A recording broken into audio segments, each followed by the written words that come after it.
Also, do any of you know about the ADA meeting? Is it next month, Mike? October 7th through 10th. Okay. Las Vegas. October 7th through 10 in Las Vegas. The Academy has purchased a sign to use. It's an electronic billboard across the street from the convention center where the ADA will be meeting. And what we put is Mike and a few people have collaborated, put a message on relating to that recent court case. Of those of you who haven't heard, there was a court case that the ADA was a defendant on. There was a practitioner out on the West Coast who had some amalgam fillings placed. Briefly, he became totally disabled, sued the ADA, the practicing dentist, and I think the dental supply company. The ADA asked the judge to throw them out as a defendant on the idea that the American Dental Association had no legal responsibility to protect the health of the public from allegedly dangerous dental materials. We're putting that on electronic billboards so all the delegates to the ADA know that's going on, because they do not know that it's going on. That was handled by the legal department. We are taking donations to handle that. It's going to cost about $2 or $3 grand, I think. Anybody that would like to help with funding that, we're doing it anyway, but we could sure use a little help. Please see Mike Ziff. Mike is in the back there. I think everybody knows him. Also, in the back of your notebooks, there is a course evaluation form. Later in the day, I'll try to remind you again, each of the speakers, as part of our AGD accreditation, we need to have that filled out. So fill those out and leave them here, or mail them, but preferably leave them here. I think today is going to be a whole lot of fun. I think most of you know our first speaker, Dr. Murray Vimy. Murray is an associate professor of medicine at the University of Calgary School of Medicine. He has served as consultant on inorganic mercury to the World Health Organization and Health and Welfare Canada. Murray, of course, is the founder of this academy and our first president. And he heads up the world's premier research team that's investigating this whole issue of the physiological effects of mercury from dental amalgam up at the University of Calgary. It's a great privilege and honor, as always, to introduce Dr. Murray Vimy. Please give him a warm applause.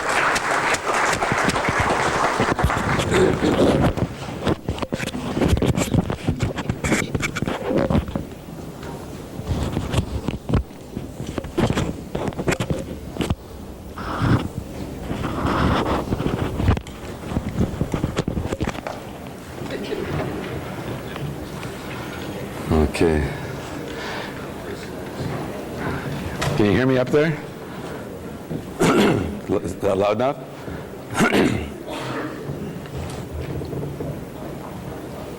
Good morning. Good morning? No, not yet. Good morning. Yeah, there we go.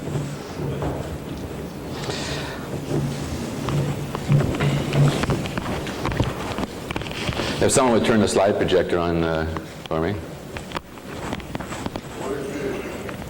That one, yep.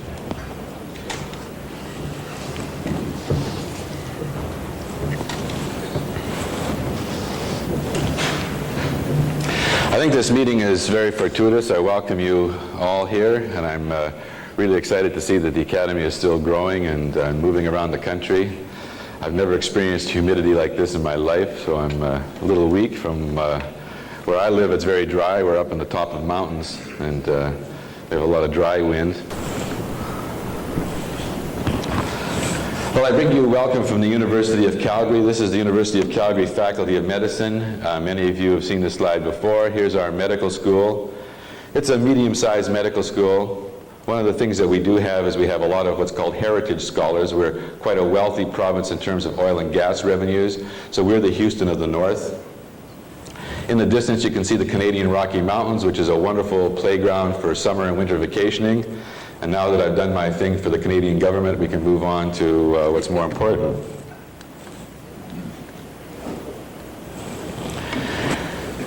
Why is there a problem? If you had a tabletop with a gram of lead and a gram of mercury sitting on a tabletop for 1 to 3 days at 22 degrees centigrade, at the end of that time period, some of the mercury would have disappeared. It would have vaporized, odorless, colorless, tasteless. But none of the lead would have disappeared at all. It would all still be there. Similarly, if you had a gram of mercury and a gram of lead sitting on a tabletop for 1/10 to a full hour at 100 degrees centigrade, at the end of that time period, all the mercury would be gone, but none of the lead would be.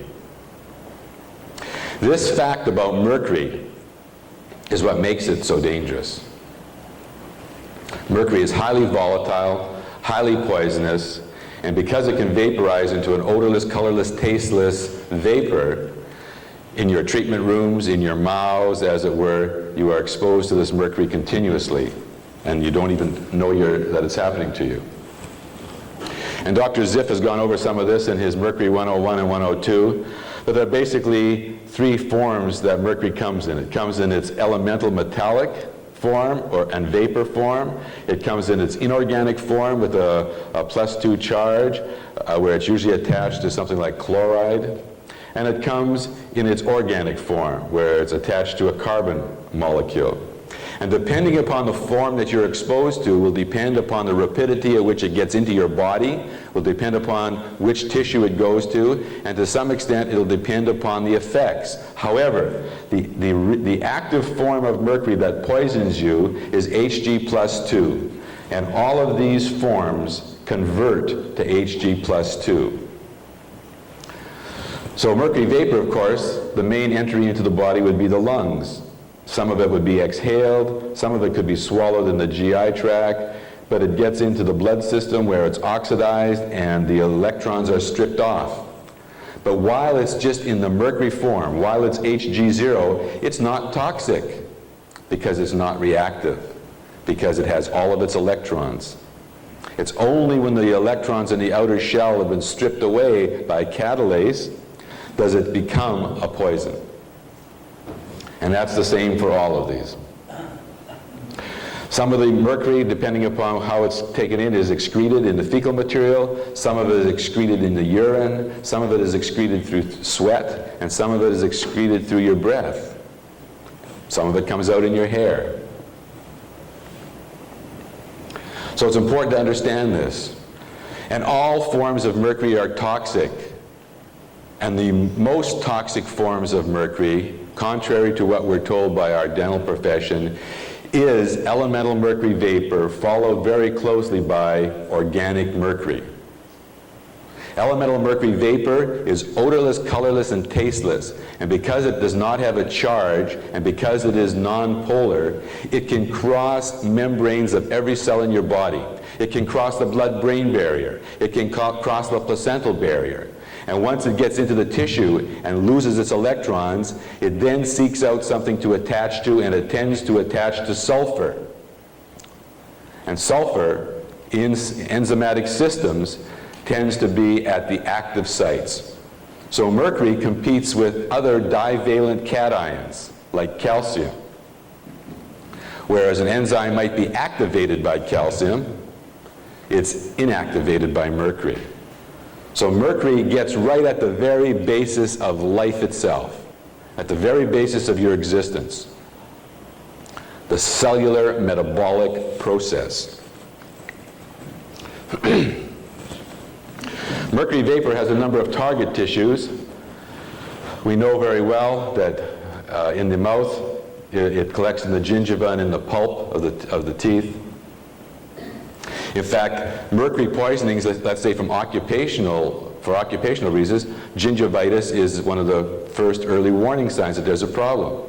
And isn't it strange that we put these mercury fillings right next to the gingiva, and then when we see pockets and bleeding, we don't think that maybe the mercury is leaching out? And isn't it strange that the dental profession has actually published 10 or 15 articles showing that mercury migrates from the filling into the tissue, but yet they won't make the next step and say, well, maybe it's one of the reasons why this person has periodontitis.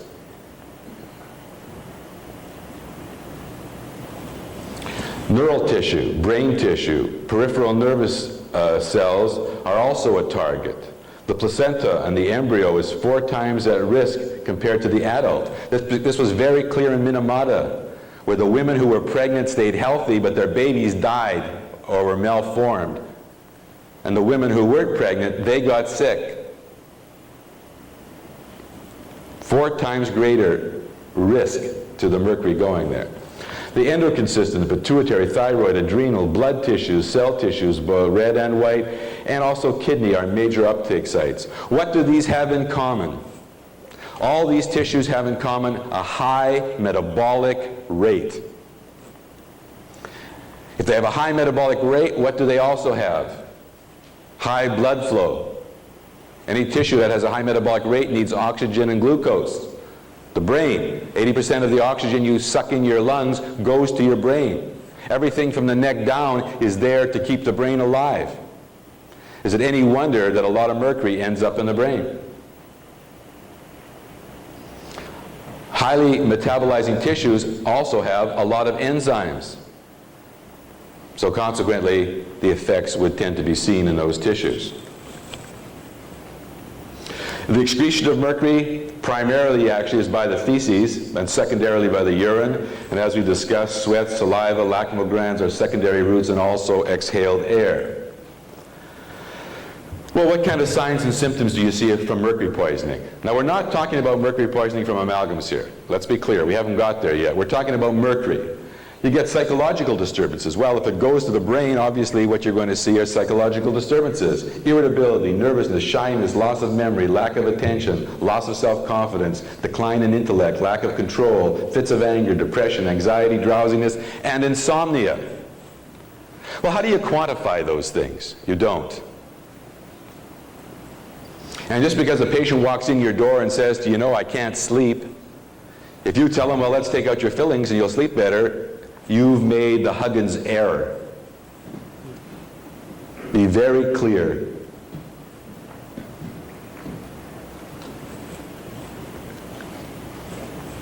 In the oral cavity, you get bleeding gums, alveolar bone loss, loosening of teeth, excessive salivation, foul breath, metallic taste, leukoplakia, stomatitis, ulcers on the gingiva, palate, and tongue, burning sensation in the mouth and throat, and tissue pigmentation. And don't we see this all the time? But if someone comes in and has bone loss and periodontal conditions, if you tell them that you're going to cure their periodontal conditions by taking their amalgams out, you've made the Huggins error.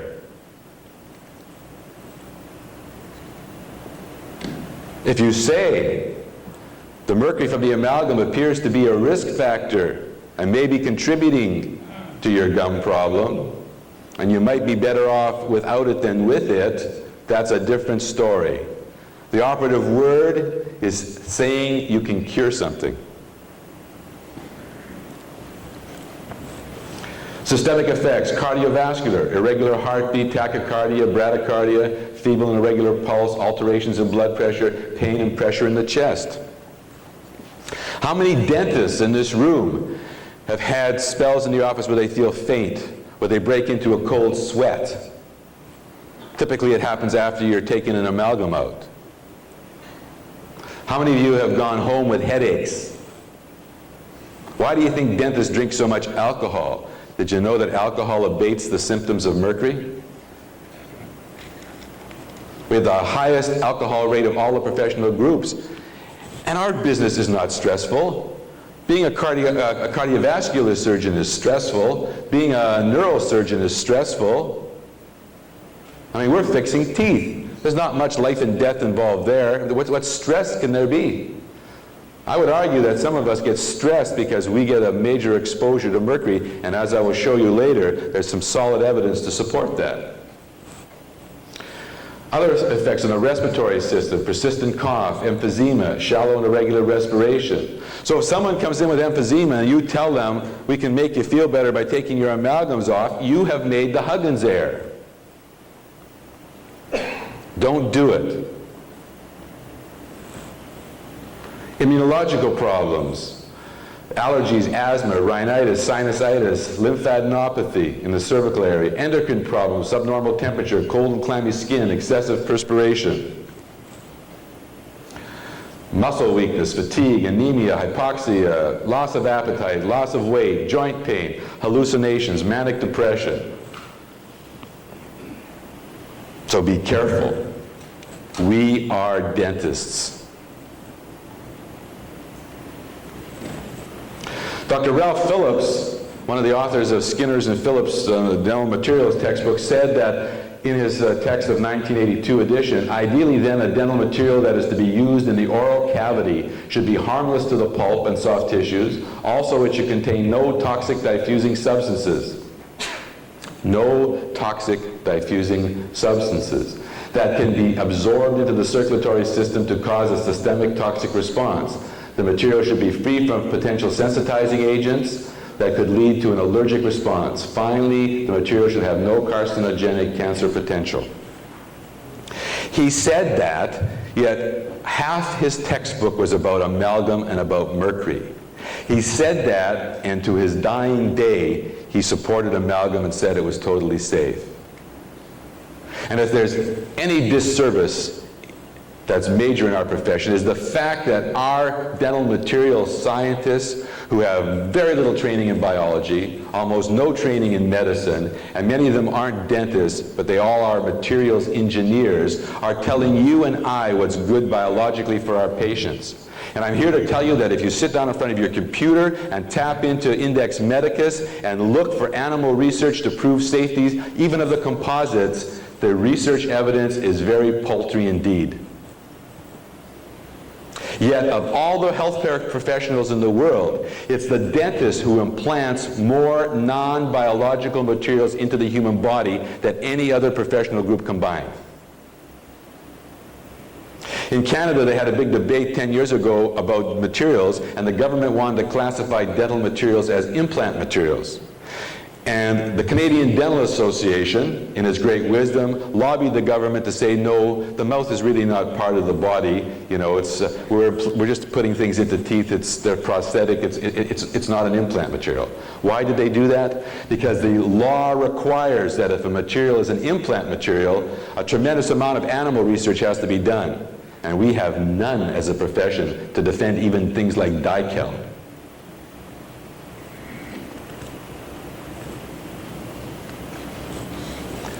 Well, you all know what the composition of amalgam is, or you should. It's 50% mercury. And do you know that there are lots of dentists who I have spoken to on the phone who don't even know that simple fact, who think that the amalgams may be 4 or 5% mercury? No, I'm not joking. It's true. The other 50% is comprised of silver, tin, copper, and zinc. And this is a soup of very, very lousy metals. And as Dr. Hansen has written and would tell you, it's like swallowing a toxic slur. The average filling, oops, I didn't want to do that. How do you make it go back? That's one on the right. All right, there you go. Someone just focus that for me. The average filling has 750 to 1,000 milligrams of mercury. Now, if you took into your body 40 milligrams of mercury, you would be close to death. So each filling has within it a huge reservoir.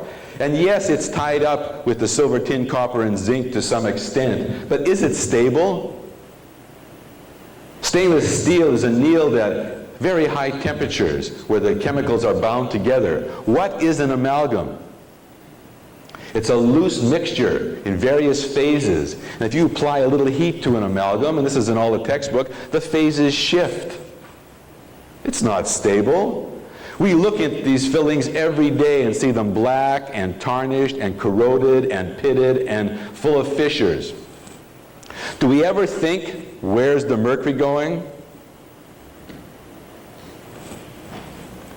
Well, luckily or unluckily, depending upon how you look at it, the mercury comes out in small packets every day, continuously, and is exacerbated when you eat, chew, and drink things. The lifespan of an average filling is 7 to 9 years. In fact, in the Canadian Dental Journal, there was an article looking at all the various aspects of dentistry, gold inlays, porcelain inlays, composites, and they all have roughly the same longevity statistically. Interesting, isn't it? We are told that the fine dentistry lasts longer than the crap. And it turns out that when they do the studies, they all last about the same. And what happens, of course, is that around the 9-year mark, on average, the normal mercury dentist sees these fillings failing, and boom, boom, in goes 2 new loads of mercury as he takes out the old fillings and puts in the new.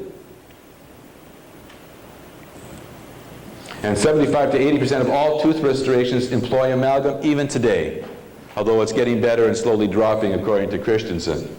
And in the United States alone, American dentists use between 70 to 100,000 kilograms, 100 metric tons are used in dentistry every year. We're the number 2 or 3 user of mercury on the planet.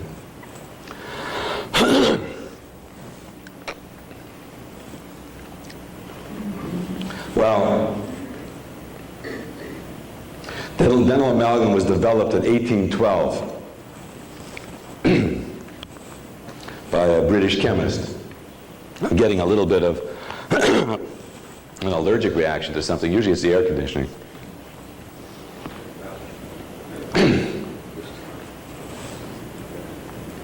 And it spread to North America in about 1833. And why was it used? It wasn't used because it was safe. It was used because it was inexpensive. It was used because more dentists could treat more people, could treat more teeth, and make more money. Thanks, Beck. I have a glass here, but just And the North American Society of Dental Surgeons in the early 1800s made you sign an oath not to use amalgam, not to use mercury. So it was the standard of care in dentistry to be mercury-free. But you see, those dentists who use mercury could make a lot of money. They refused to sign the oath.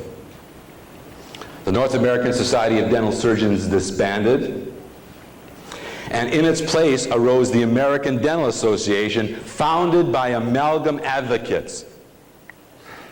Is it any wonder that today the ADA is the strongest proponent of amalgam use, of mercury use? It was founded on its use.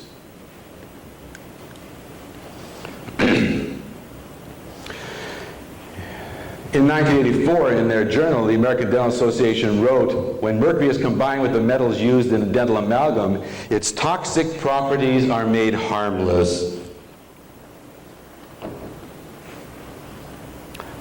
That's alchemy. That's not science. They went on to say in 1990, when mercury is combined with the other metals such as the silver, tin, and copper, it reacts with them to form a biologically inactive substance. And I say to you, what is the evidence of this?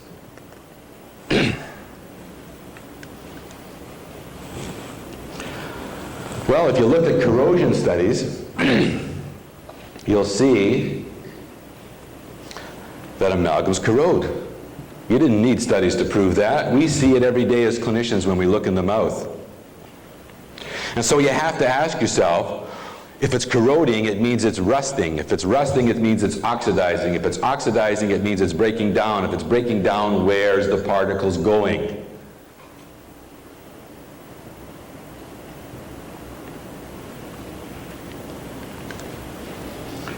There were studies in vitro where they took artificial and human saliva, and this was done by the American Dental Association themselves, and they hung by a string a piece of set amalgam into saliva, artificial and human saliva, and after 24 hours they found a lot of mercury in there.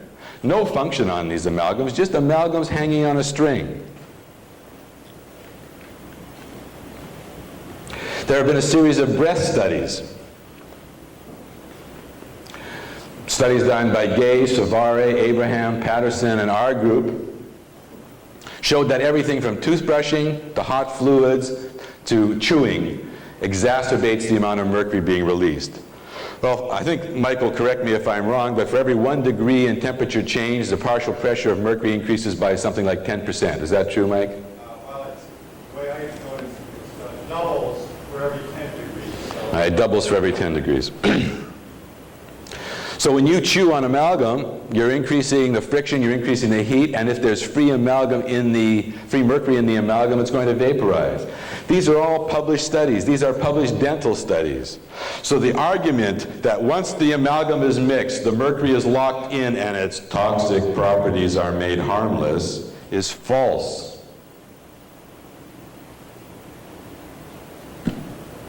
Yet you'll hear this from many dentists today, that amalgam is a stable, non-toxic material, and nothing comes out of it. Well, we did a study in 1985, and many of you know this already.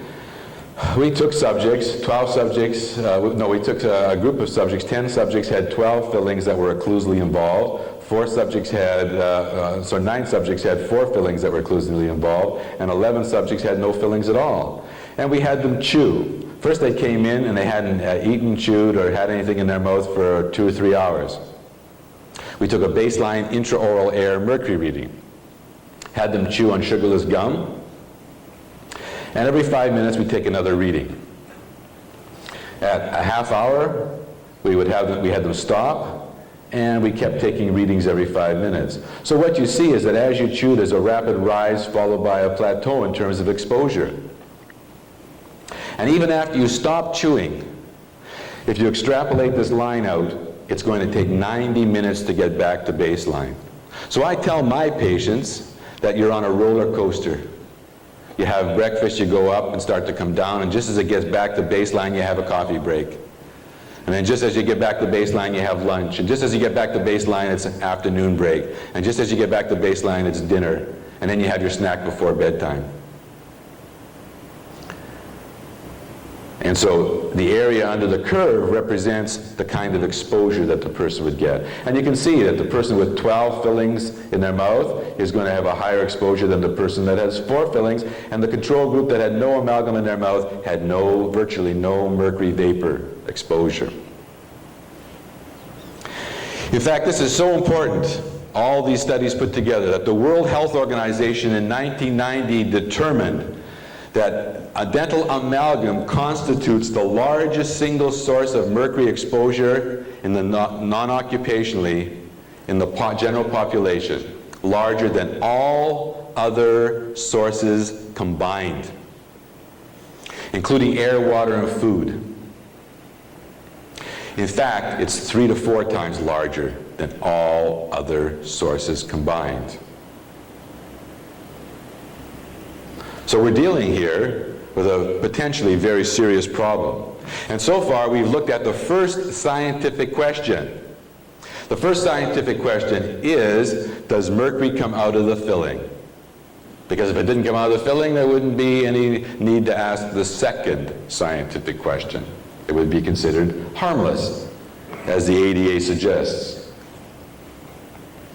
Things like frequency of eating, chronic gum chewing, chronic bruxism, food temperature and acidity, chronic smoking, the way you breathe, etc., etc., etc., will determine your exposure. So the TMJ patient who's a bruxer and grinds his teeth flat and has these huge amalgams in there, he's got several things happening. And I think that placing a dental orthotic in their mouth not only is going to help from a TMJ neuromuscular standpoint, but it's going to reduce toxicity. Because the less they have their teeth together, amalgam to amalgam, the better off they're going to be. And it's been my experience that some of the so-called signs and symptoms of TMJ actually are signs and symptoms of chronic mercury bruxism.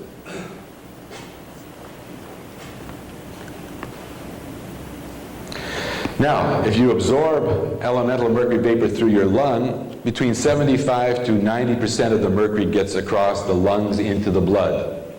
In the GI tract, methyl mercury is absorbed, but elemental mercury vapor is hardly absorbed at all.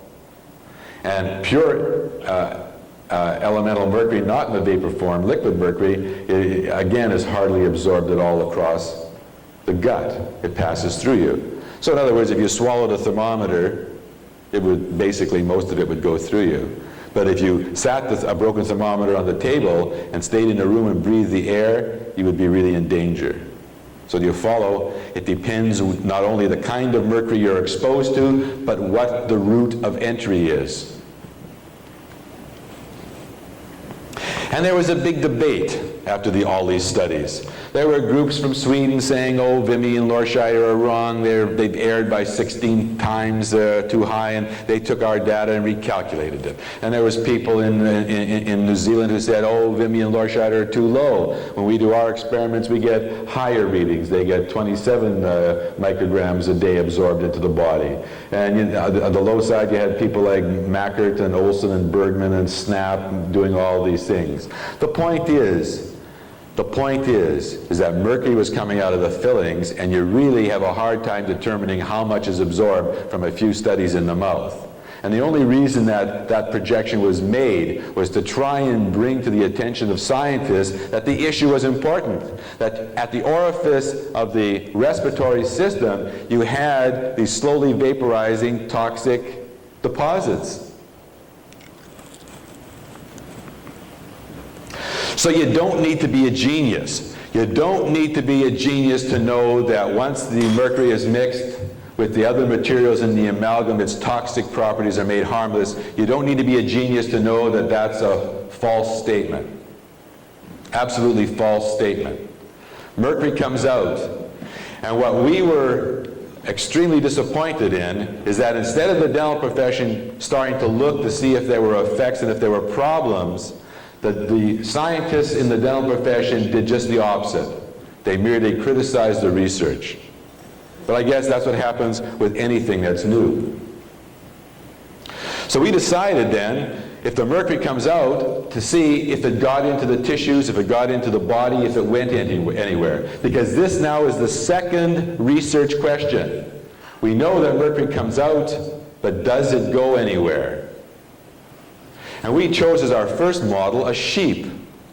We chose a sheep because they have molar chewing mechanics. They're grinding machines. They have prolonged chewing activity to test the hypothesis. In other words, they chewed a long time. They regurgitated their food and chewed some more. They had similar intraoral air mercury vapor levels as humans with 12 fillings once the fillings were put in. Their body weight is similar to humans, about 70 kilograms. And they're the most widely used model in obstetrics. Everything we know about premature infants and how to save these premature babies, we've learned from using pregnant sheep. And in medicine, you test in animals before you test in humans. In dentistry, you test in humans, and then I'm not sure what they do with the animals.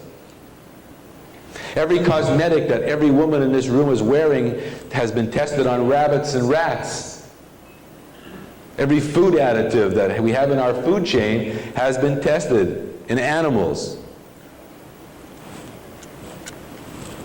So medicine comes from a tradition of working from the lower end of the phylogenetic tree up to the top end, not starting at the top. When we study brains, we use snails because they only have 2 or 3 synapses.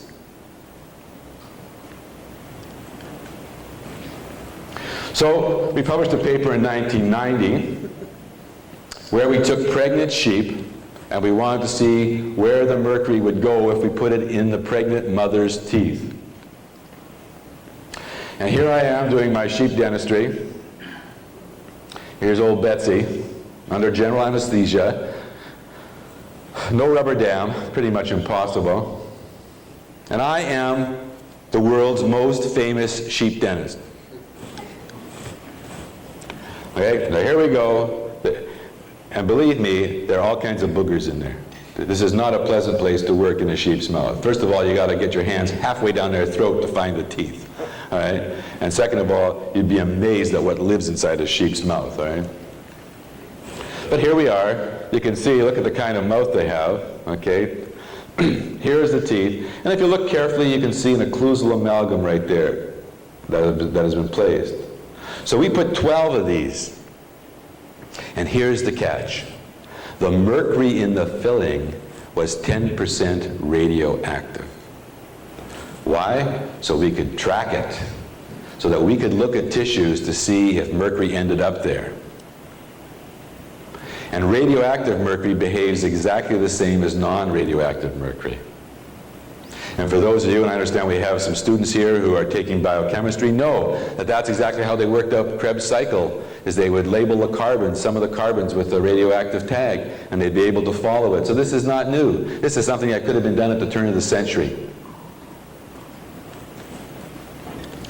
Now, while I'm busy doing my dentistry, we have a team of fetal surgeons operating over the belly of the sheep. This is all done in a vivarium operatory, an operatory that's exactly the same and outfitted exactly as it would be if they were doing open heart surgery.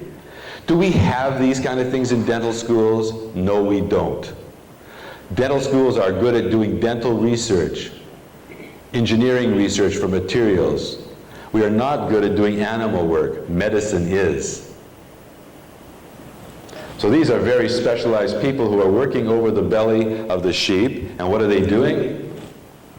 They're pulling the fetus out, and they're putting cannulas into the femoral artery and femoral vein of the sheep, and then putting the fetus back inside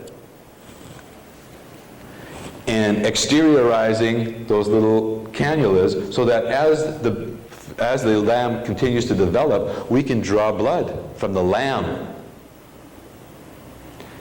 Do dental schools know how to do this? No. Do I know how to do this? No. It's a team approach. This is medical research. And in fact, I've said it before and I'll say it again, the amalgam debate is not a dental debate. We're merely the problem standing in the way. The amalgam debate is a medical debate. It's a medical issue from top to bottom. Why? Because the effects of mercury, for the most part, are not dental effects. They're medical effects. Do we have cadres of hematologists in dental schools? No. Do we have groups of nephrologists in dental schools? No. Do we have groups of neurologists in dental schools and neurosurgeons? No. So how can we say things in our own literature that we know that mercury is safe and doesn't affect this tissue or that tissue when we don't have those kind of people working as part of our profession? What do we find? If this is time after amalgam placement on the x-axis, and the y-axis is the concentration of mercury in nanograms per gram of weight, in the fetal blood, maternal blood, and amniotic fluid, mercury could be found within 2 days. What kind of mercury? Radioactive mercury. Where did it come from?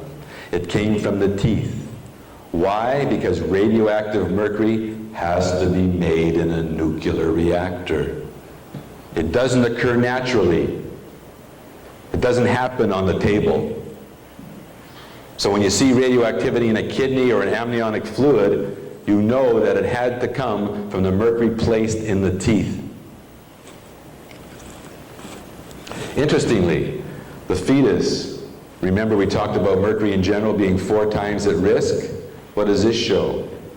Just about the same thing. Here's the fetal blood and here's the maternal blood. So you see what's true for mercury in general is also true for mercury from amalgam. The scientific facts always hang together. If you look at the fecal material of the sheep and the urine of the sheep, you will see that after placement of the amalgams, there's a rapid rise followed by a plateau in terms of the excretion. So not only is the mercury in the blood, it's coming out of the mother in its urine and in its fecal material. If you do tissue biopsies of the animal, you'll find that, again, this is time after placement, and this is concentration. You'll find rapid rise and a plateau in the kidney, liver, heart, muscle, fat of the mother, of the ewe. You will find it in the cerebrum, in the occipital cortex, in the thalamus, the pituitary gland, the thyroid gland, and the adrenal gland. Aren't these all the tissues we talked about in the first part of this discussion? The tissues that are at risk, the high metabolizing tissues.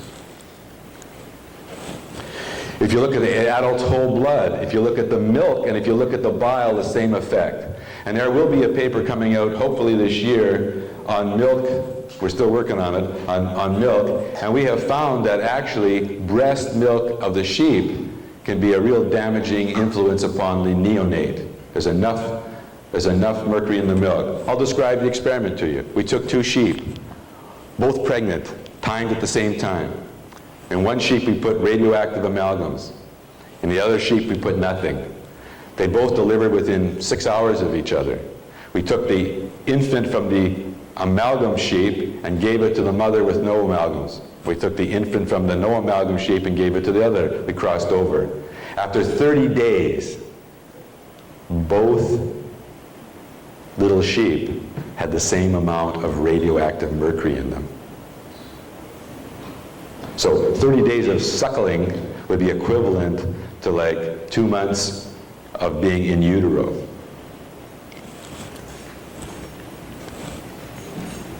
If you look at the fetus now, rapid rise in a plateau in kidney, liver, lung, heart, muscle, and fat. Again, just like the mother, but at a lower level. Cerebrum, cerebral cortex, thalamus, pituitary, thyroid, and adrenal. Again, the same thing. So what can you draw from this clinically? Is there a clinical conclusion? You bet there is. A woman who is pregnant, thinking of becoming pregnant, or lactating, should not have any major dental work done. Because we know that removal of amalgam can be an acute exposure. And we're putting not only the mother, but if she is pregnant, we're putting the developing human fetus at risk to mercury exposure. Interestingly, in some countries such as Sweden, that's not what the dental profession recommended. If I'm correct, and I'll be corrected if I'm wrong, I think it's in Sweden, and they've changed it now. In the middle trimester, they were recommending that pregnant women go in and have their dental work done. It was almost like part of the whole process of pregnancy to have your dental care done.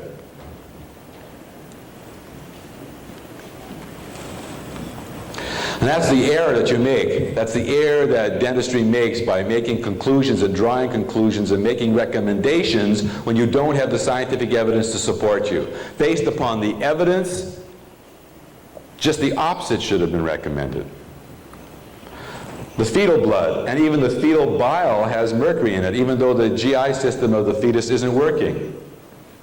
So we conclude that by 2 days after amalgams are placed, mercury appeared in maternal blood, amniotic fluid, and fetal blood. That within 2 days you could see massive amounts of it being excreted in the feces and the urine, and that it accumulated in the placenta over time. And that in the adult it was highest in the kidney and then the liver, and in the fetus it was higher in the liver and then the kidney. And in both fetus and mother, the pituitary gland had more mercury in it than most of the brain tissue. The pituitary gland, the master gland. And that amalgam progressively collects in the placenta during the last third of pregnancy and also in the milk. Now, if dentists were physicians, this would be screaming at us. This would be more than enough evidence. I mean, what species wants to put its offspring at risk?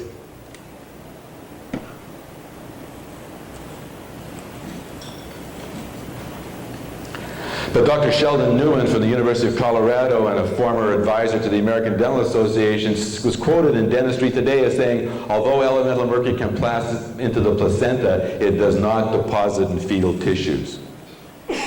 I asked you, what did he base his evidence on? This was in 1986, 4 years before we did the research. He didn't have any evidence.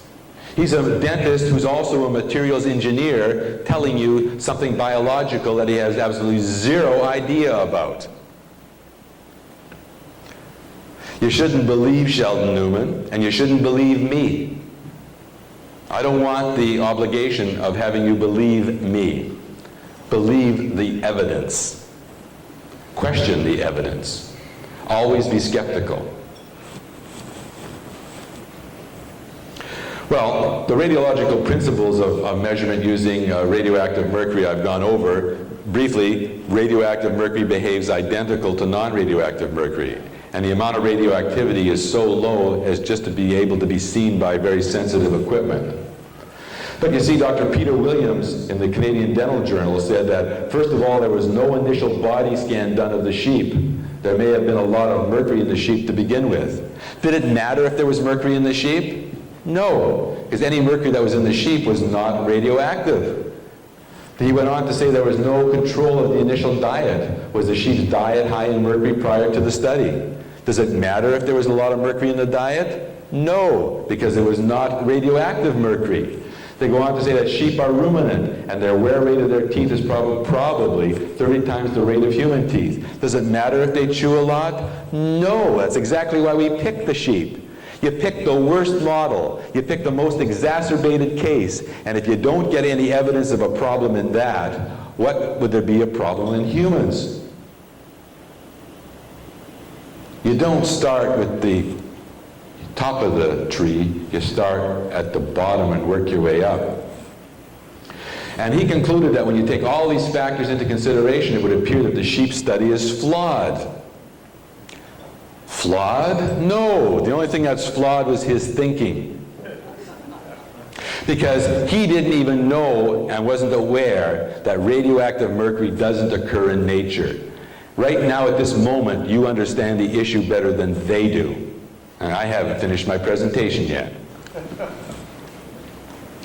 Well, so we had a plethora of articles published in the dental journals. Oh, the sheep, the sheep, the sheep, right? We all know that the sheep are no good. So what do? Well, if you don't like sheep, let's take monkeys. So we picked the monkey as a model. Why? Because they have a dentition that's similar to human. They have cuspid-guided occlusion. They have a diet comparable to human. They're vegetarian. Their feeding frequency could be controlled to 2 times a day. They don't regurgitate their food like a sheep does. They have a chewing pattern similar to humans, and their organ physiology is comparable to humans. And I've said this many times before, that the difference between a monkey and us is about 1% of the genetic code. So we have a lot in common. And here I am. And as you'll see, I'm much more protected than I was before. And here's our little monkey. And again, it's under general anesthetic. Here I am right here. And that's my assistant. And this is high-risk business. These little beasts carry viruses that if you get them, that's it. You just wave goodbye to your family and make sure your insurance is in order.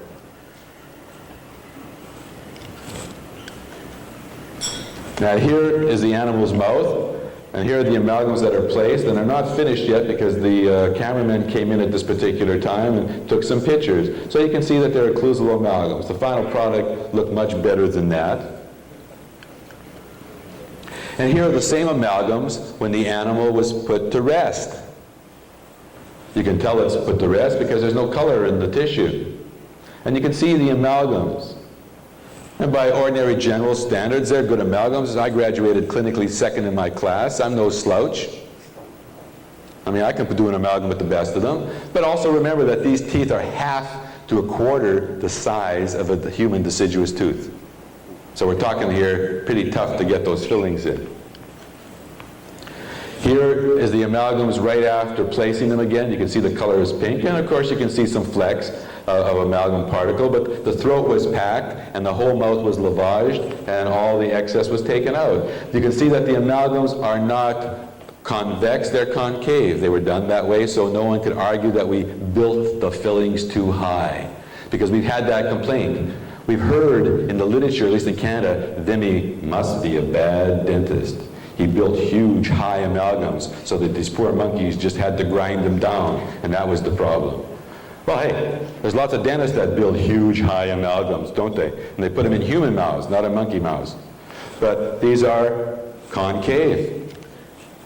And the interesting phenomenon is that both in the sheep and the monkey, they actually increased their water and food consumption after placing the amalgams than they did before the amalgams were placed. So there was another argument that we starved our animals, you know, and that's why they got sick.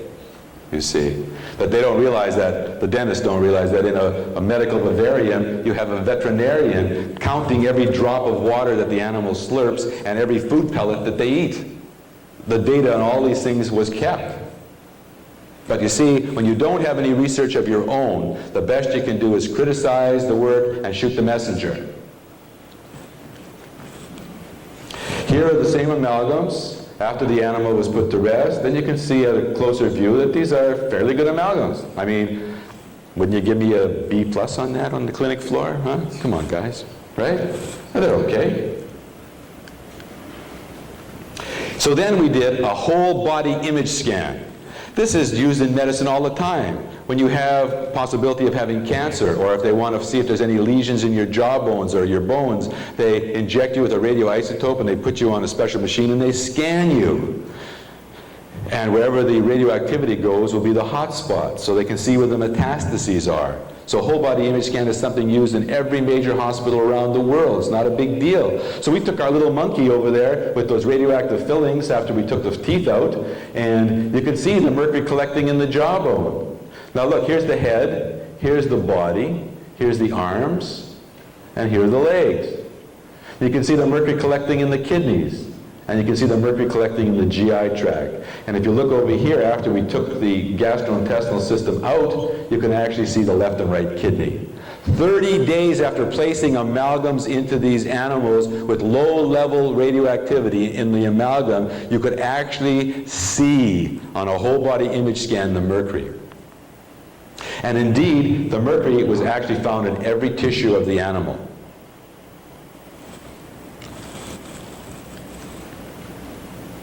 Conclusion: high mercury accumulation occurs in primate tissues. The absorption tends to be the same in primates as it was in sheep, and that the concentration was evident in the kidney, intestinal tract, and jawbone. What's true for sheep is true for a monkey, and by golly, it's true for humans. That's how medicine operates. The extent of the phenomenon may vary, but if you find the phenomenon, it will be there. So we can conclude, because we know from human autopsy work, that brain and kidney levels of mercury correlate with the number of fillings we have in our mouths. We know that in humans. We know that because Nylander and Eggleston and Freeberg did studies showing that, and Sheila from Germany did studies showing that. We know it. That's retrospective. Just because you have a correlation can't prove cause and effect. This research proves cause and effect. Put the fillings in, find the mercury over here. The other one is count the fillings, count the mercury, and see if they correlate. That doesn't prove cause and effect. And there are overlaps. If you look at human autopsy studies, you see that, for instance, if you look at the kidney tissue, all right, there's general population with no amalgams, and here's the range. And here's the general population of people with amalgams, and here's the range for mercury in the kidney in nanograms mercury per gram of tissue. Here's a second human study, and you can see with no mercury, and here's, the general population, and here's dental personnel. Look how much higher the dental personnel are. And then here's the monkey range, and here's the sheep range. All these ranges overlap, but here's the critical error made by dentists. The sheep and the monkey had newly placed amalgams. The human work are old amalgams, could be 10, 15 years old. And still, you find overlap amongst all these groups. So that's very significant. And the interesting thing is that Gross and Harrison did an interesting study in 1989, and these are two dental professors in dental materials, but they published it in a non-dental journal for obvious reasons. And they used dispersalloy, and they found that one occlusal amalgam filling with a surface area of 0.4 centimeters squared will release 15 micrograms of mercury vapor a day, vapor plus microparticles, through wear, 25 microns per year. In other words, we've known all along that amalgam wears down, composites wear down, gold wears down. So I ask you, if it's wearing away, where's the wear going?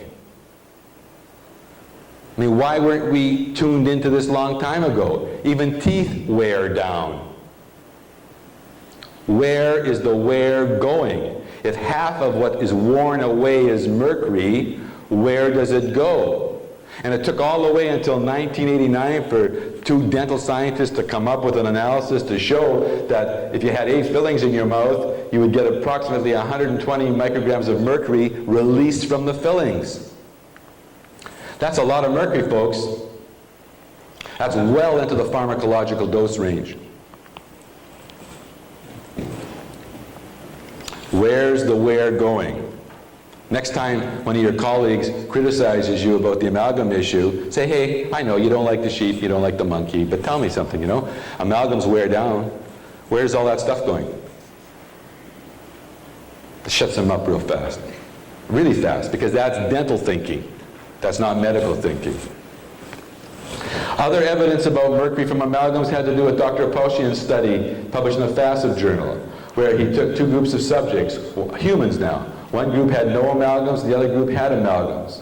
And he did a DMPS challenge, which helps to pull mercury from the tissue. And what he found is that before the challenge, the amount of mercury in the urine was 0.27 micrograms of mercury, I think it was per liter, in the study. And afterwards, after the DMPS challenge, it was 5.1 in the individuals that had no amalgams. Well, yes, we get mercury from other things.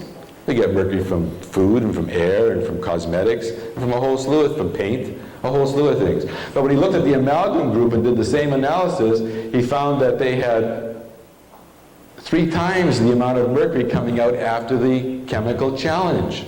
And he concluded that 66% of the excretable mercury, even from that one challenge, comes from the amalgams. Now, let's think for a minute. You have a whole population of people in the city, and they all have amalgams in their mouth.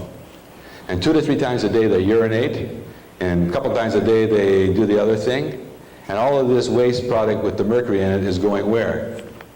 And you tell me if that's not an environmental problem. Because everybody is doing it a little bit. But when you add it all together, it becomes a big problem to follow. And I think Michael Ziff wrote an interesting article about that, and probably if it's published or when it gets published, you'll be able to see it. But he did in the Bioprobe, I think, too, an excellent analysis of what can happen if you just take a little bit from everybody and add it together.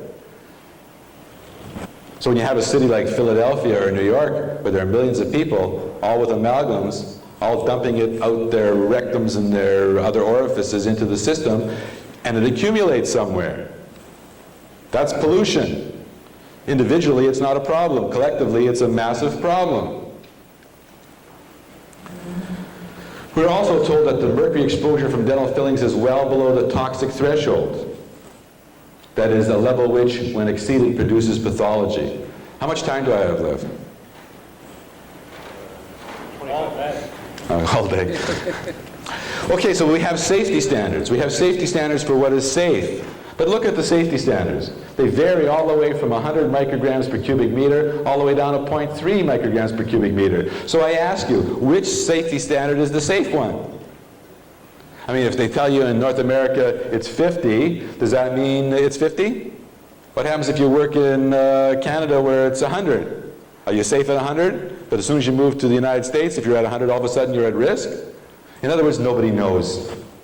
In fact, the real evidence and the real scientific fact is that there is no safe level of mercury exposure, none. The more you're exposed to, the worse it is, because mercury has absolutely zero biological value. And there isn't someone somewhere who will be exquisitely sensitive biochemically or from an immune standpoint to mercury.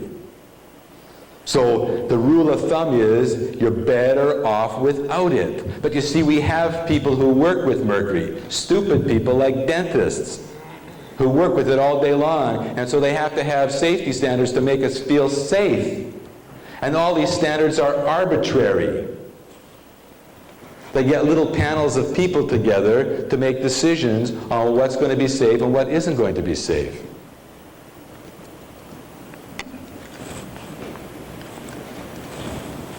We also hear that mercury vapor is only toxic when the exposure is large. That low-level exposure is inconsequential. Well, let's see if it's true. That we're going to look now just at mercury in general, not about amalgam mercury. And what do you find? We find that low-level chronic exposure, and by chronic that means continuous, day after day, low-level mercury exposure in humans and animals will affect in blood cells, hemoglobin synthesis. Here's the citations, by the way, scientific citations. Hemoglobin function, platelet function, lymphocyte transformation, lymphocyte chromosomal aberrations, T lymphocyte quantity, autoimmune diseases, and antibody formation. All from low-level mercury exposure. Not amalgam mercury. So if someone comes in with immune deficiency problems, don't say to them, we'll take your amalgams out, we'll cure you. But we do know that mercury causes an effect. So what you tell a person is you say, look, and this is what I do. Mercury, we know, is an immune poison. It can have effects. Whether it's affecting you or not, I don't know. I'm not a physician. I'm a dentist. But we do know that mercury is not a good thing to your immune system. So tell me, if you had a stomach ulcer, would you go out and eat greasy food all the time? And the patient will say, of course, no, I wouldn't. So if you have if you have an immune problem, why would you want to be chewing on fillings that are releasing an immune toxin into your system? And the patient will say, well, it's not a good idea. And you say, that's right. The mercury could be a risk factor for you. And it's up to you, Mr. or Mrs. Patient, to decide if you want to eliminate this risk factor. I make no claims about what it will do for you. I merely tell you what the scientific evidence shows. That is not the Huggins error. That is the correct way to do it. If they have a nervous system problem, you can do the same thing. Same discussion. You just substitute nervous system for the immune system.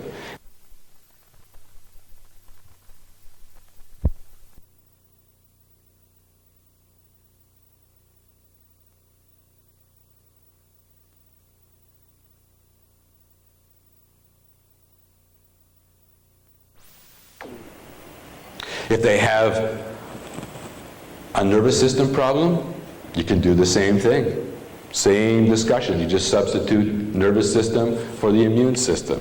And if you do that, and if you do it honestly, and if you just share with people the evidence, the published research on mercury, on amalgam, and what we know, and let the patient make the decision, I don't think that there's a dental board anywhere in the United States that could really have you. But what happens is we get enthusiastic. We tell them about, oh yeah, I had a patient last week, we took the amalgams out, and boy, they got good. They got better. They threw their crutches down, and away they went dancing and all that stuff that we've seen. You do that, you've made the Huggins error. And it's a costly one. Low-level mercury exposure in the nervous system affects ganglia cells. It affects myelination and neurite growth. You'll get finger tremors. It affects the blood-brain barrier transport system. It can produce an MS-like syndrome and also a Parkinson-like syndrome. There's been a relationship shown epidemiologically between amalgam and MS. Could that's not cause and effect? MS patients are known to have 8 times the amount of mercury in their cerebral spinal fluid compared to controls. That's not cause and effect. And lead and zinc also are involved in demyelinating diseases.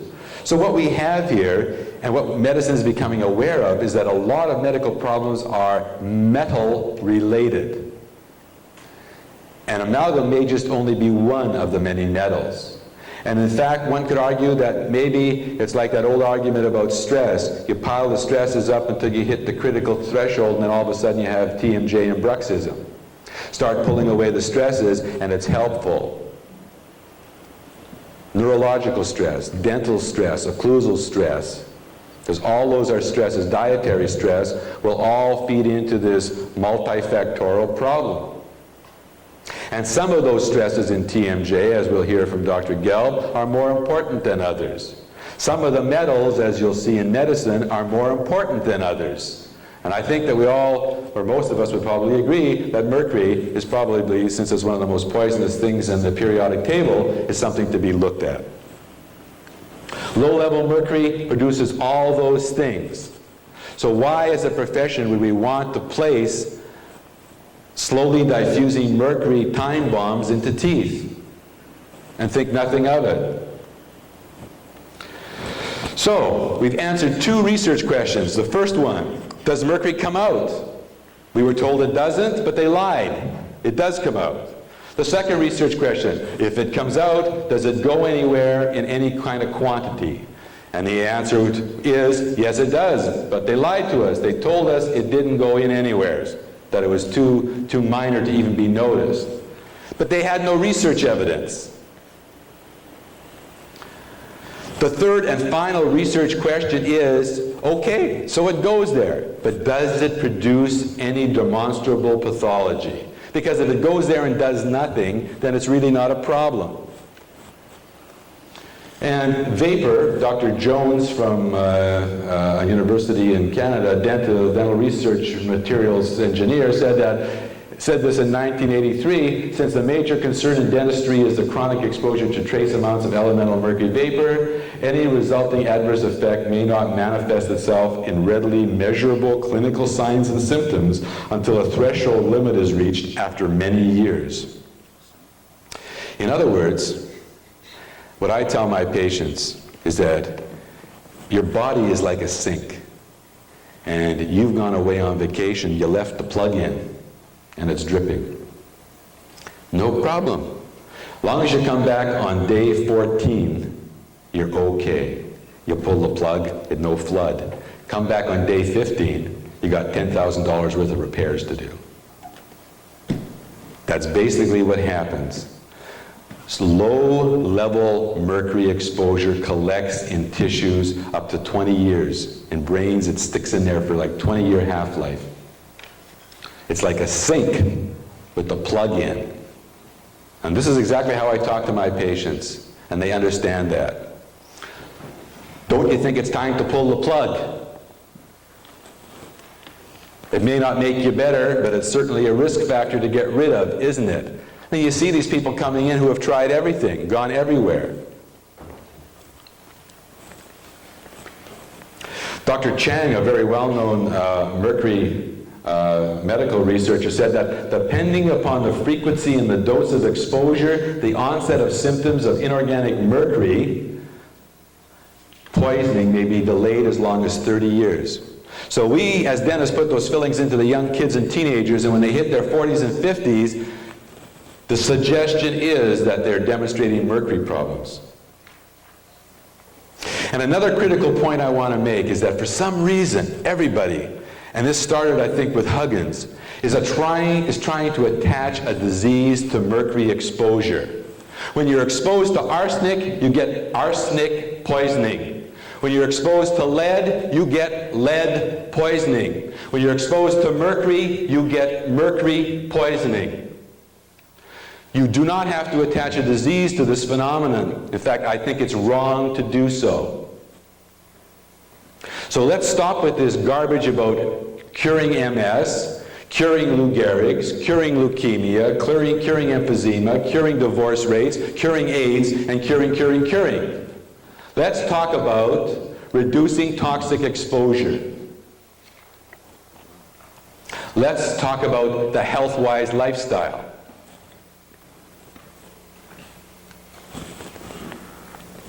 Dr. Savary said that an example of a set of conditions is as follows. What conditions?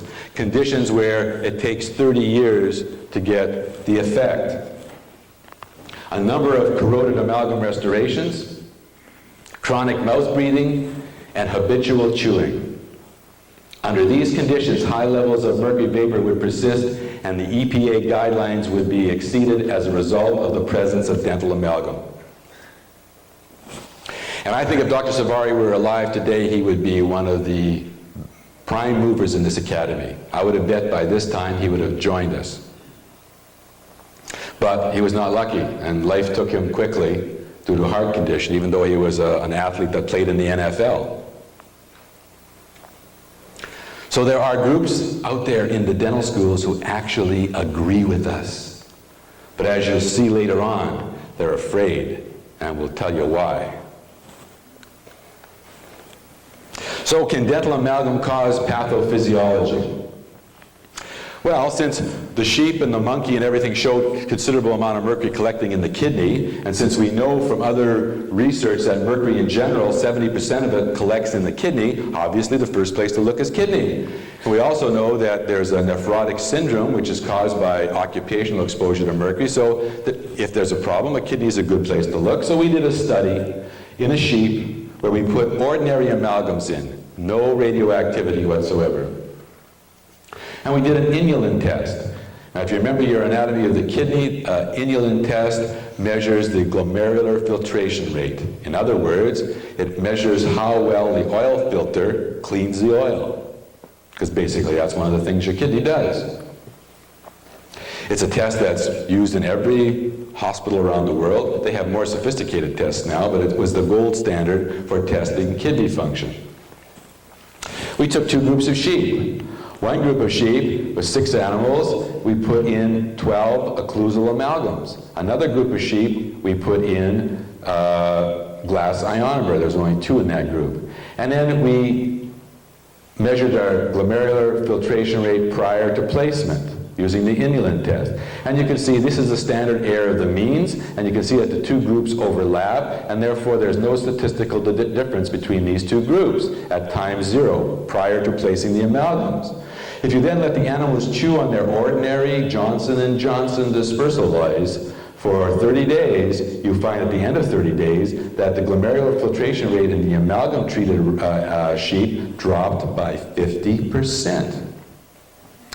But the group that had the glass ionomer fillings shows no difference. You see the standard of the error bars are overlapping, but these standard of the error bars are not overlapping.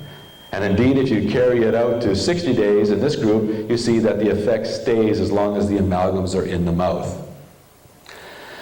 Well, sheep happen to be very sensitive to metals. That's why we pick them, right? Remember, we pick animals that are going to be worst case scenarios. Do we have sheep in the human population, or sheep like humans? We certainly do. There are people who behave just like this sheep does. We don't know how many of them there are per square inch, but we know that they're out there.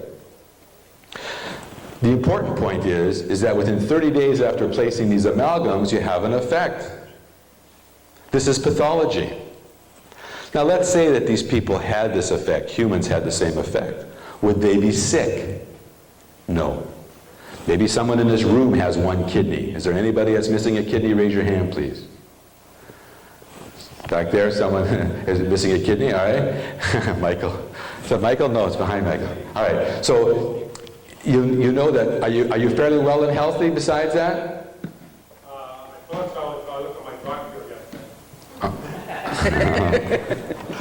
yesterday. Anyways, we know that humankind has been gifted a lot of kidney. Now, I don't know why. Maybe from an evolutionary standpoint, we needed more kidney before.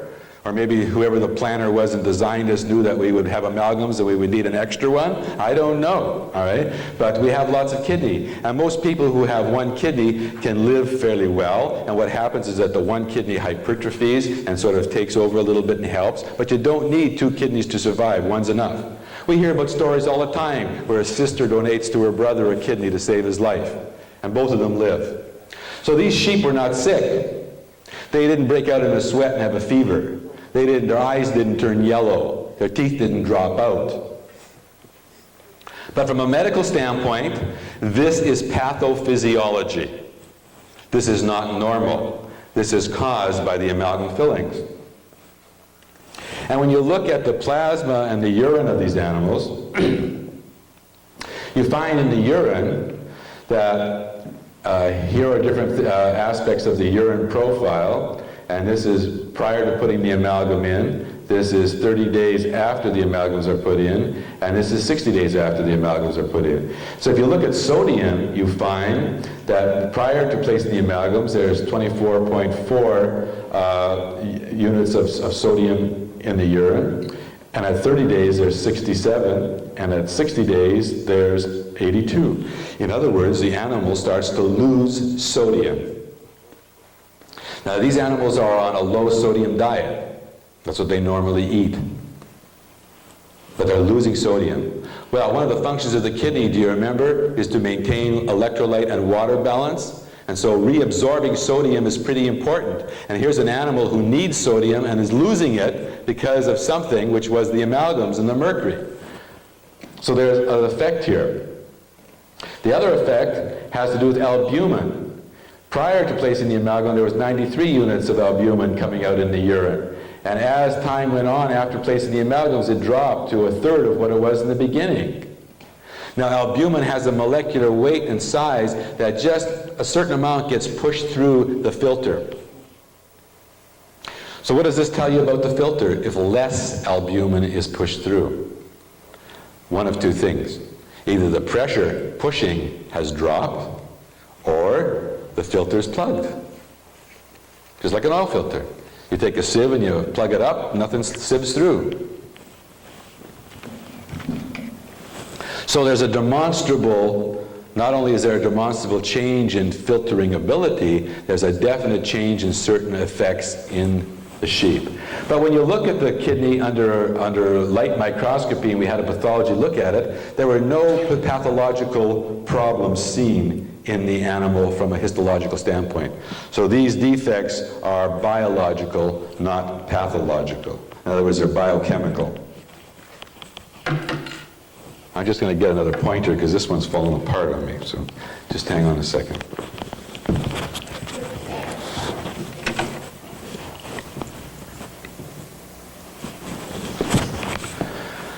Okay, so there's no observed effect microscopically.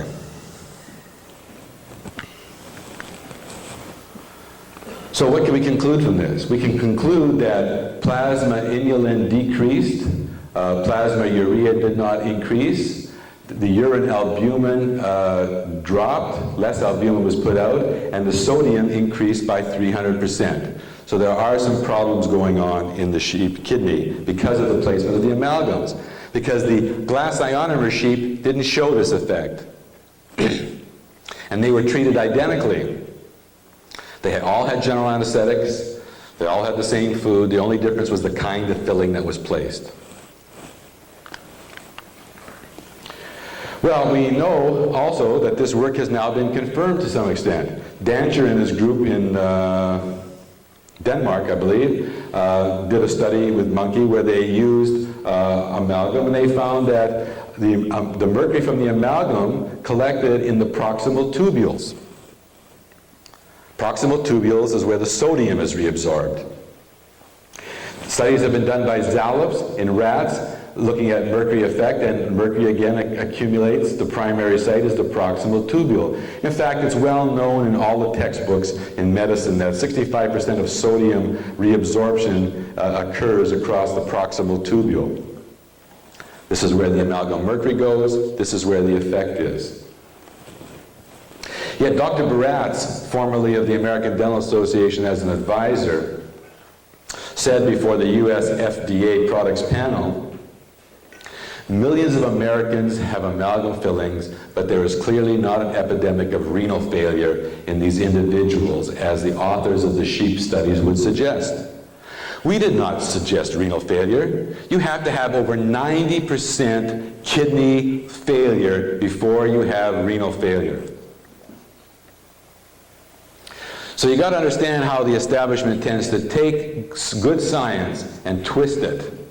And they always put a little twist on the end of it to try and substantiate, their situation. And Dr. Baratz was formerly at one time at Tufts University. Last I heard, he's no longer there. He's a dentist, he's a physician, and he's a PhD. And it makes you wonder. So, is there any human data to support this kidney problem in sheep? Well, there is.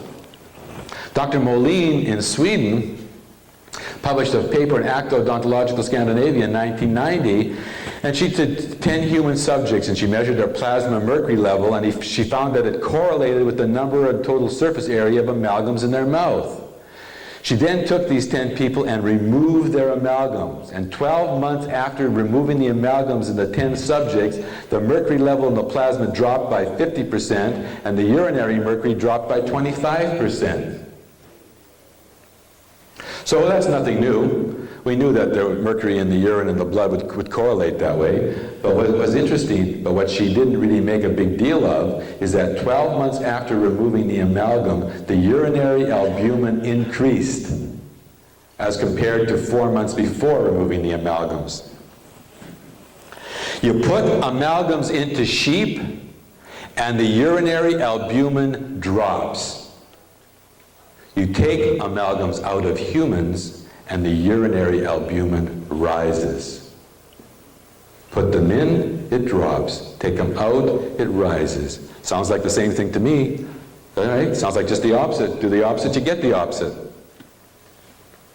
This is demonstrable evidence that these individuals had kidney pathophysiology caused by the mercury from their amalgams. Were they ill? No. All the other blood tests showed that every other parameter was well within the normal range. But the kidney was experiencing stress of some sort from the mercury. Get rid of the mercury, and the plasma and urinary level drops, and the urinary albumin rises. The kidney becomes more efficient again. Dentists have been looked at. The American Dental Association in 1985 produced a study which they published in their journal looking at 4,272 dentists who they claim are occupationally exposed. And when they analyzed their urinary levels of mercury, they found that the levels correlated with the number of amalgam restorations they placed per week. And that 10.9% had over 30 micrograms of mercury per liter, 4.9% had over 50 micrograms of mercury per liter, and 1.3% had over 100 micrograms of mercury per liter. And they concluded that dentists are healthy and there's no problem and that these levels are not of concern. But is that factually correct? Well, the normal level for the population is between 0 and 5 micrograms of mercury per liter, and the maximum acceptable level is 30 micrograms of mercury per liter, according to the CDC. So based upon 150,000 American dentists, if this sample is an accurate reflection, 16,350 have excessive mercury levels coming out in their urine. Levels that exceed what is considered the maximum acceptable. Can we have the other box of slides, please?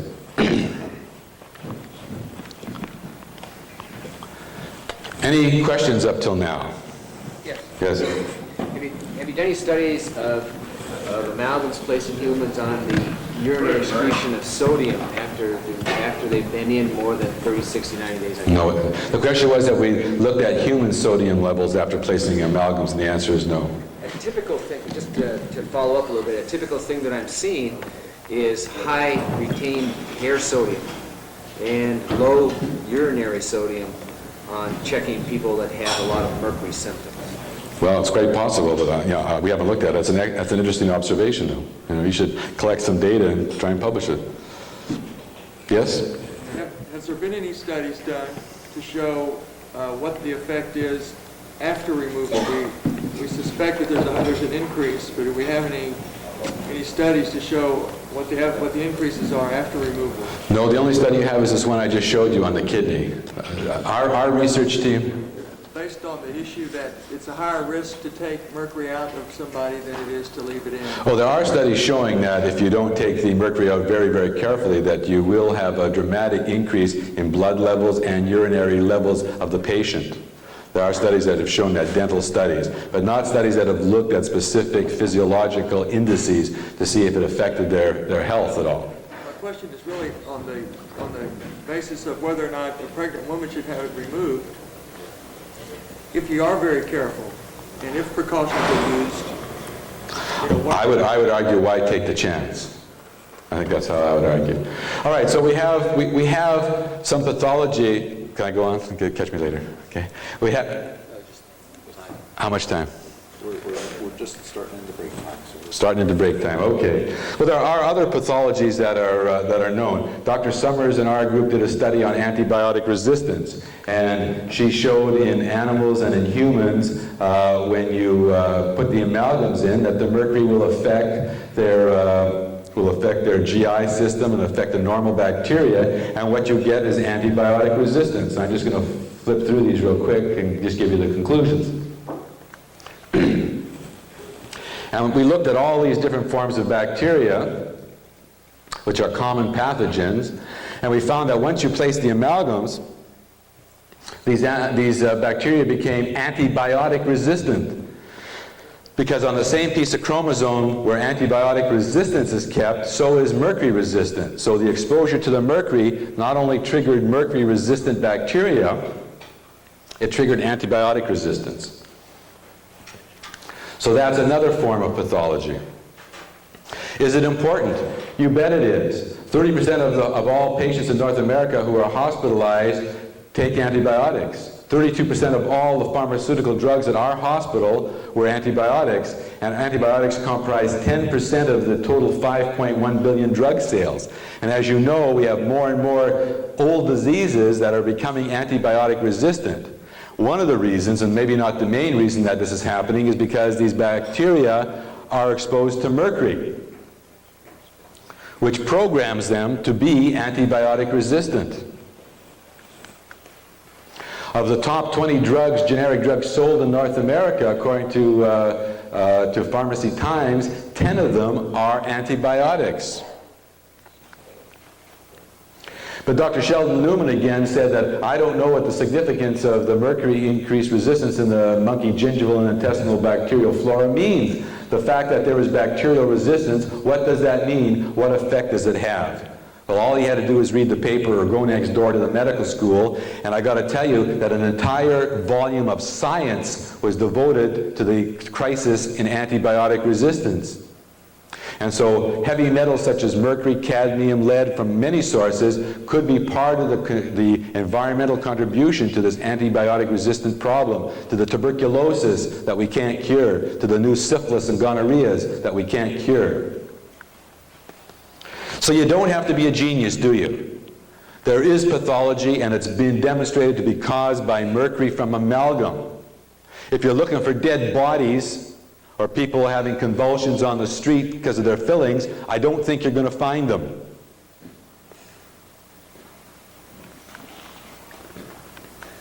Other research that's been done is the Alzheimer's connection.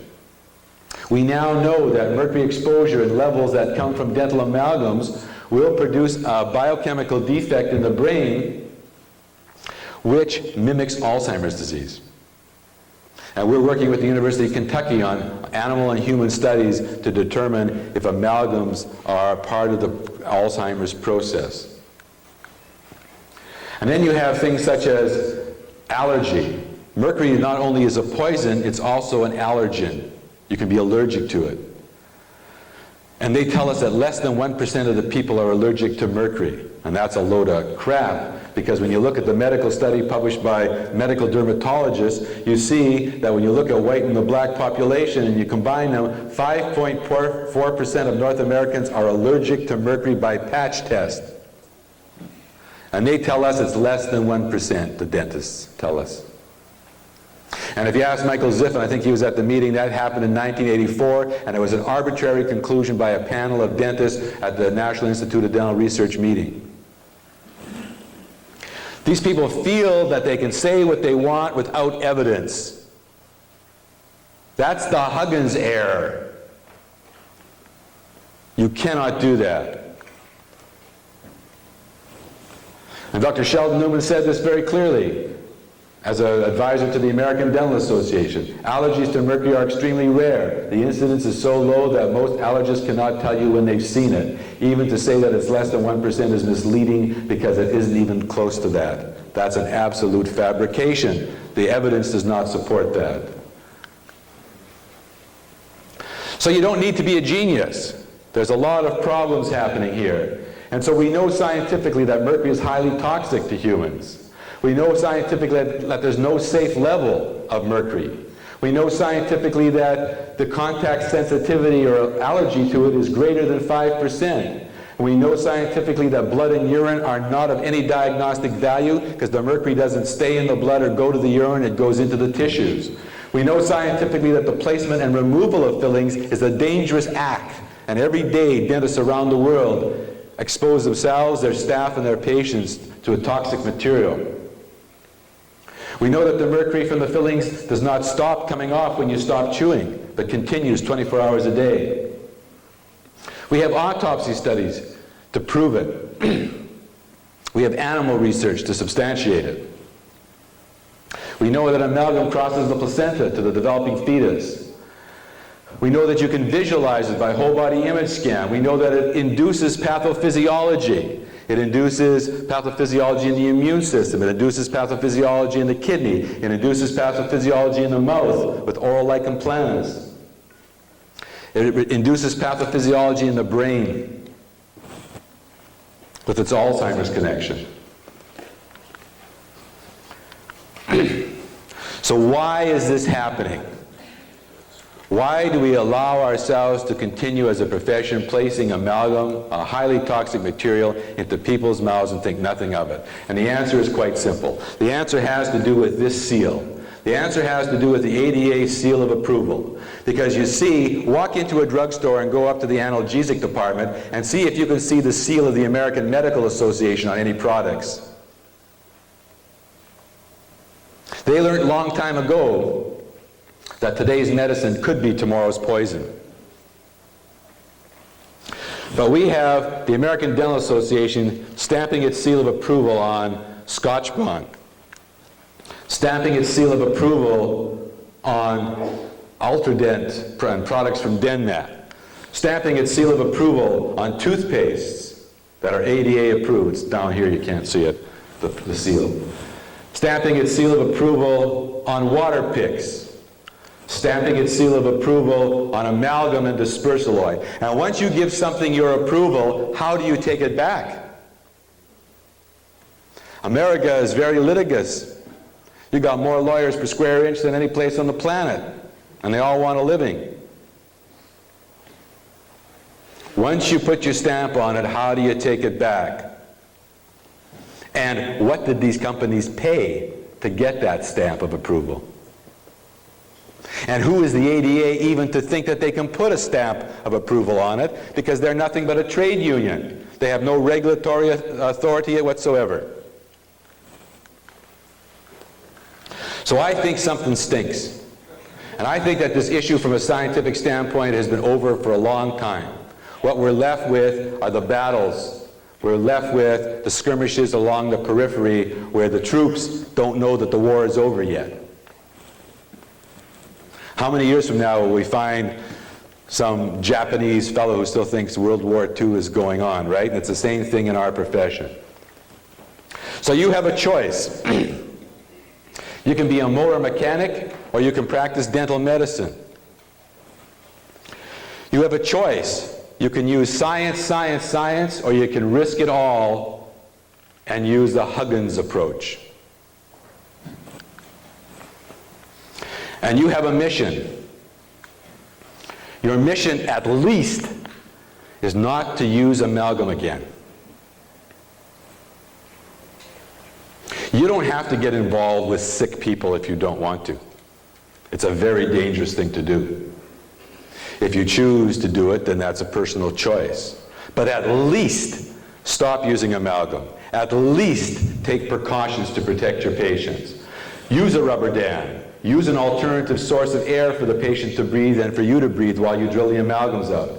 Wear protective glasses for yourself and the patient. Drape the patient entirely. Have proper ventilation and fans in your room. Use special mercury masks if you have to filter the air for yourself. Wear a face shield, not only to protect you from splatter, but to keep the amalgam particles off your skin. Wear full-length drapes on your clothes. Cover the patient all the way up to the neck. Where you have to use disposable uniforms. Wear a hairnet. Take your shoes off and have a different pair of shoes when you go home. If you've got young children and they're crawling on the floor and you're walking in with your operatory shoes, what are you bringing home with you? learn a bit about nutrition for your patients, and learn the technique of accelerated amalgam removal, how to break the filling out in big chunks. Do those things. This is your responsibility. Use the science, and don't make the Huggins error, or you'll end up in the newspaper. Thank you.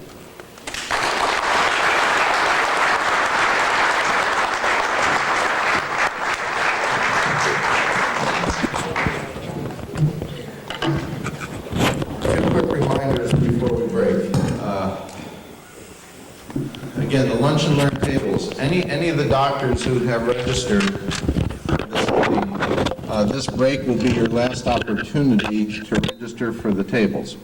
The handouts will be up here. Lastly, during the break, we're going to have to try to get back in 10 minutes rather than 15 minutes so that we don't stay too far behind. Visit the exhibitors, have a quick refreshment, and come on back.